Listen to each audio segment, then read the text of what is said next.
السلام عليكم ورحمة الله وبركاته. الحمد لله نحمده ونستعينه ونستغفره ونؤمن به ونتوكل عليه ونعوذ بالله من شرور أنفسنا ومن سيئات أعمالنا. من يهده الله فلا مضل له ومن يضلله فلا هادي له وأشهد أن لا إله إلا الله وحده لا شريك له وأشهد أن محمدا عبده ورسوله. أما بعد فأعوذ بالله من الشيطان الرجيم. بسم الله الرحمن الرحيم.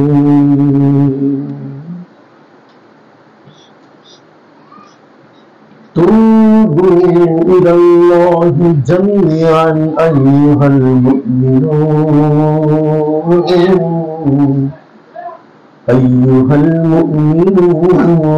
لعلكم تفلحون.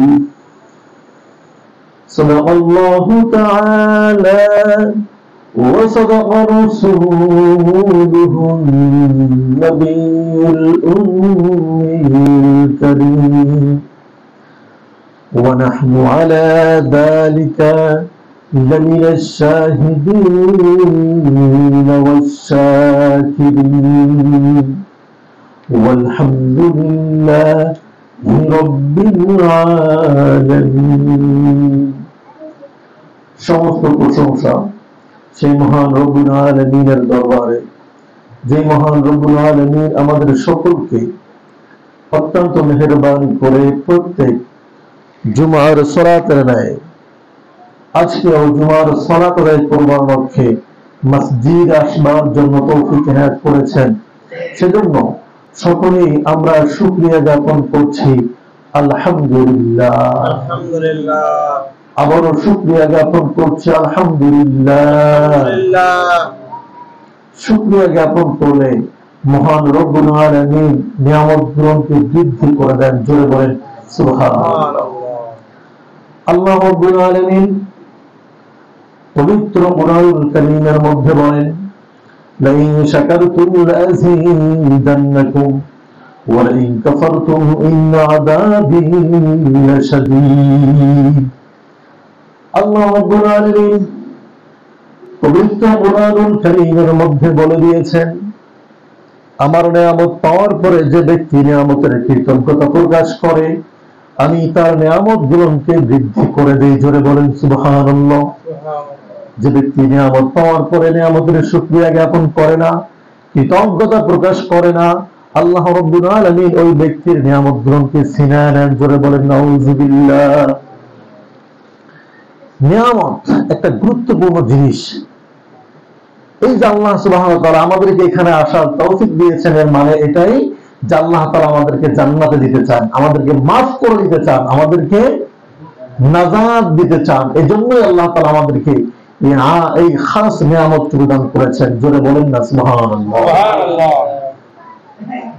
আজকে সংক্ষিপ্ত একটা বিষয় আলোচনা করব, যে বিষয়টি প্রত্যেকটি মুমিনদের জন্য প্রথম শর্ত, মুমিনদের প্রথম বৈশিষ্ট্য, প্রত্যেক ভালো মানুষের প্রধান বৈশিষ্ট্য, সেটির নাম হচ্ছে তাওবা।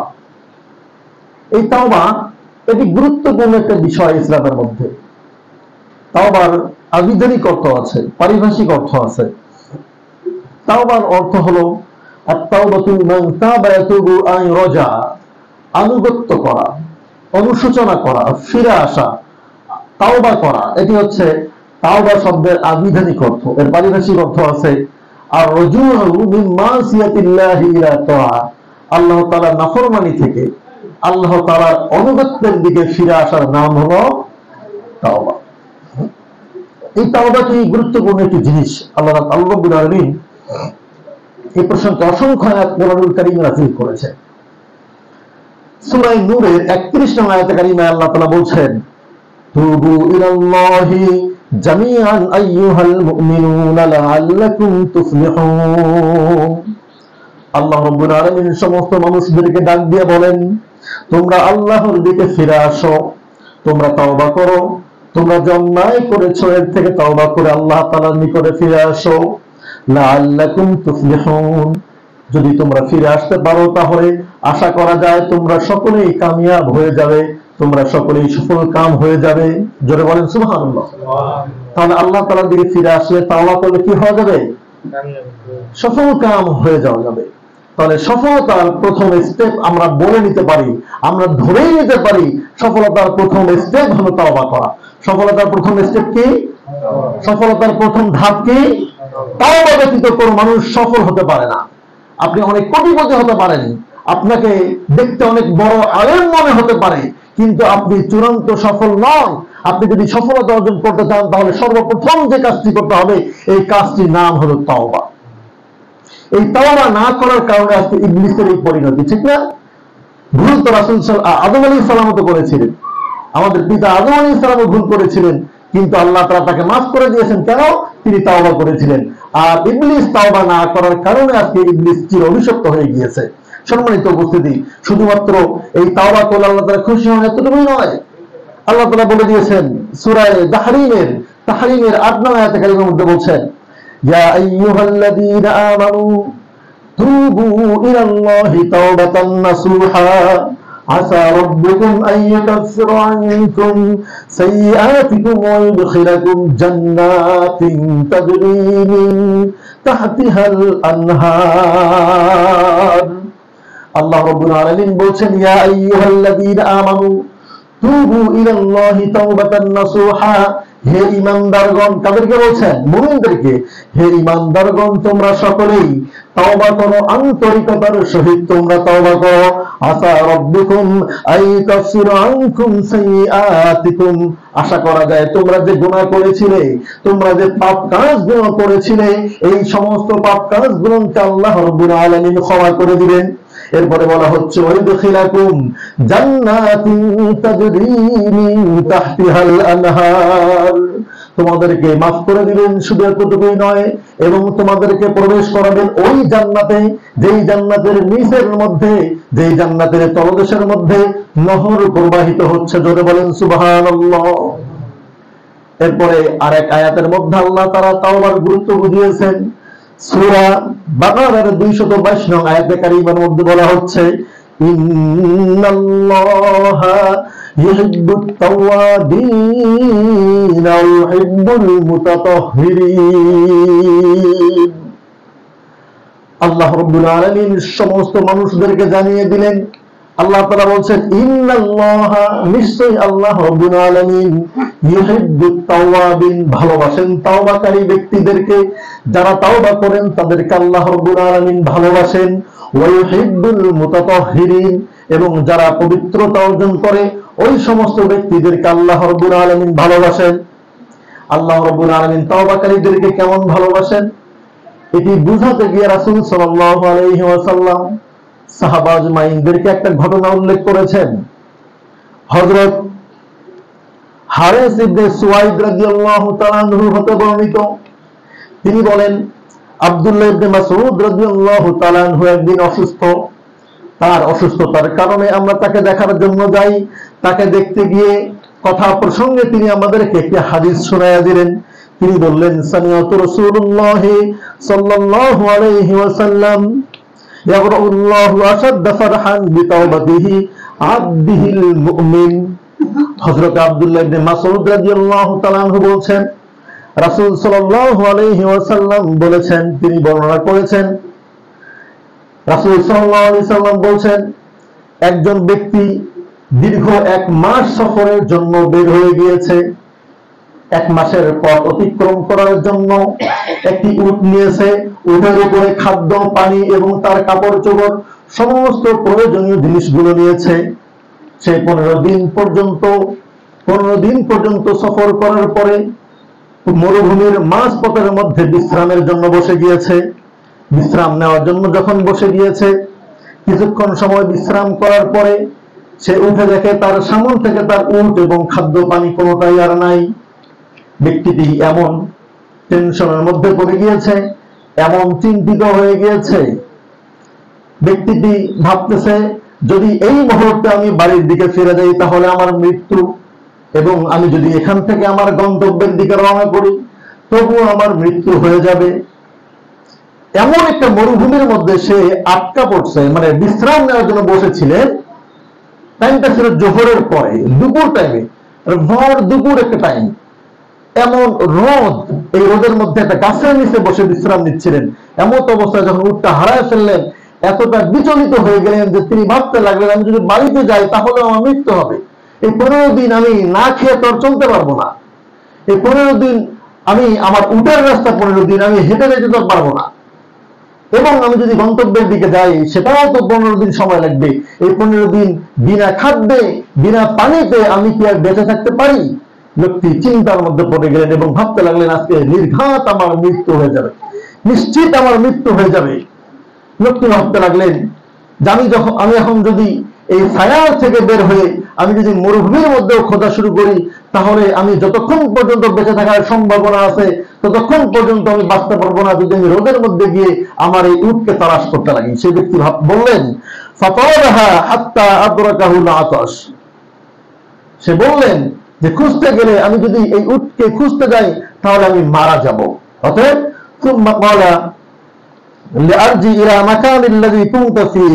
আমি যেখানে ছিলাম সেখানেই আমি বসে মৃত্যুর প্রহর ঘুরি।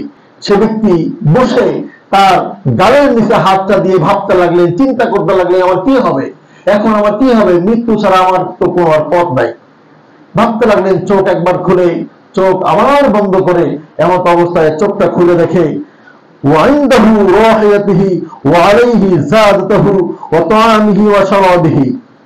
সে ব্যক্তি চোখ খুলে দেখে তার সামনে তার উট এবং খাদ্য পানি সব কিছু নিয়ে প্রস্তুত হয়ে গেছে। জোরে বলেন সুবহানাল্লাহ। এই ব্যক্তি এই উট এবং খাদ্য পানি তার কাপড় চোপড় পাওয়ার পরে এত বেশি পরিমাণে খুশি হয়ে গেলেন, খুশি হয়ে আল্লাহ তাআলাকে বলতে লাগলেন আল্লাহুম্মা আনতা আবদি ওয়া আনা রাব্বুক। হে আমার রব, হে আল্লাহ তুমি হচ্ছে আমার গোলাম আর আমি তোমার রব। এই ভুল করে বলে ফেলছে। সে এত বেশি পরিমাণে খুশি হয়েছে যে খুশি হওয়ার পরে তার মাথার সেন্সে আর কাজ করতেছে না। সম্মানিত বুঝে রাসূল সাল্লাল্লাহু আলাইহি ওয়াসাল্লাম উদাহরণ দিতে গিয়ে তিনি এই কথাটি বলেন যে তোমরা যখন আল্লাহর কাছে তাওবা করো, আমার উম্মতরা যখন আল্লাহর কাছে তাওবা করবে, আল্লাহ তাআলার দিকে ফিরে আসবে, আল্লাহ তাআলা এর থেকেও বেশি পরিমাণে খুশি হয়ে যান। জোরে বলেন সুবহানাল্লাহ। তাহলে তাওবা করার দরকার আছে না নাই? তাওবা করলে শুধুমাত্র আল্লাহ তাআলা আমাদেরকে মাফ করে দিবেন এতটুকুই না। আল্লাহ তাআলা আয়াতের মধ্যে বলছেন, সূরা ফুরকানের 21 নং আয়াতের মধ্যে বলছেন ইল্লা মান তাবা ওয়া আমানা ওয়া আমিলা আমালান সালিহা ফাউলাইকা ইউবাদদিলুল্লাহু সাইয়্যাতিহিম হাসানাত ওয়া কানা আল্লাহু গফুরুর রহিমা।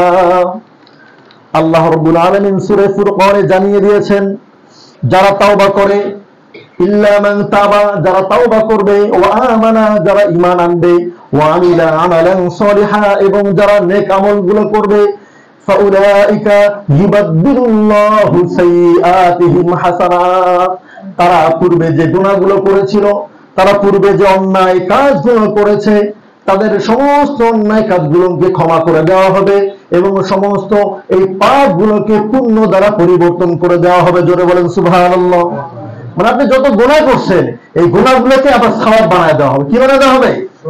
সওয়াবে পরিবর্তন করে দেওয়া হবে। আল্লাহ তাআলা বলছেন যে ওয়া কানা আল্লাহু গফুরুর রহিমা, নিশ্চয় আল্লাহ তাআলা হচ্ছেন ক্ষমাশীল এবং দয়ালু।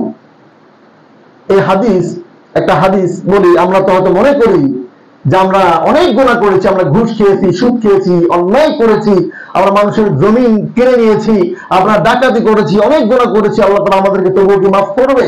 এটা অনেকেই ভাবতে পারে। আল্লাহ তাআলা তাদেরকে ডাক দিয়ে বলতেছেন যে আল্লাহ তাআলা ওয়া কানা আল্লাহু গফুরুর রহিমা, তার থেকে ক্ষমাশীল, তার থেকে দয়ালু আর কোন নেই। একটা হাদিস রাসূল সাল্লাল্লাহু আলাইহি সাল্লাম বলেছেন, সহিহ বুখারীর মধ্যে আছে হাদিসটি। আবু সাঈদ খুদরী রাদিয়াল্লাহু তাআলা হতে বর্ণিত, রাসূল সাল্লাল্লাহু আলাইহি ওয়াসাল্লাম বলেছেন, তোমাদের পূর্বের উম্মতের মধ্যে একজন ব্যক্তি 99টি হত্যা করেছে অন্যায়ভাবে। 99টি হত্যা করার পরে সে অনুতপ্ত হয়ে তাওবা করবার উদ্দেশ্যে একজন আলেমের নিকটে চলে আসছেন। একজন আলেমের কাছে এসে বলছেন, হুজুর, আমি 99টা হত্যা করেছি, অন্যায় করেছি, অন্যায়ভাবে হত্যা করেছি 99টা মানুষকে। এখন কি আমার তাওবা করবার কোনো পথ নাই? আমি কি আল্লাহর কাছে ক্ষমা পাবো না? ওই আলেম ব্যক্তিটি, ওই আবেগ ব্যক্তিটি বলে ফেললেন যে, না, তুমি এতগুলো হত্যা করেছো, এতগুলো অন্যায়ভাবে মানুষকে খুন করেছো, তোমার কোনো মাফ নাই, তোমার কোনো ক্ষমা নেই। এই কথা যখন ব্যক্তিটি বললেন, তখন ওই ব্যক্তিটি, হত্যাকারী ব্যক্তিটি তখন বললেন, জানি এতগুলো মানুষকে হত্যা করেছে, আমার কোনো সাক্ষী নাই, আমার কোনো প্রমাণ নেই, অতএব তুমি সাক্ষী থাকবে, আমার যেহেতু কোনো ক্ষমা নেই, আমি তোমাকেও হত্যা করি। এই কথা বলে ওই ব্যক্তিকেও হত্যা করে ফেললেন। এরপরে আবারও অনুতপ্ত হয়ে গেলেন। তিনি ভাবতে লাগলেন যে, আমি 100টা হত্যা করলাম, আমাকে কি আল্লাহ তাআলা মাফ করবেন? এটা ভাবার পরে তিনি আরেকজন আলেমের কাছে চলে আসছেন। আরেকজন ভালো আলেমের কাছে, আলেম ব্যক্তির কাছে এসে জিজ্ঞাসা করলেন যে, হুজুর, আমি তো 100টা হত্যা করেছি, আমি 100টা হত্যা করেছি অন্যায় ভাবে, তাদের কোনো অন্যায় ছিল না, আমি তাদেরকে অন্যায়ভাবে হত্যা করেছি, আমার কি এখন মাফ হবে? আমি কি তাওবা করতে পারবো?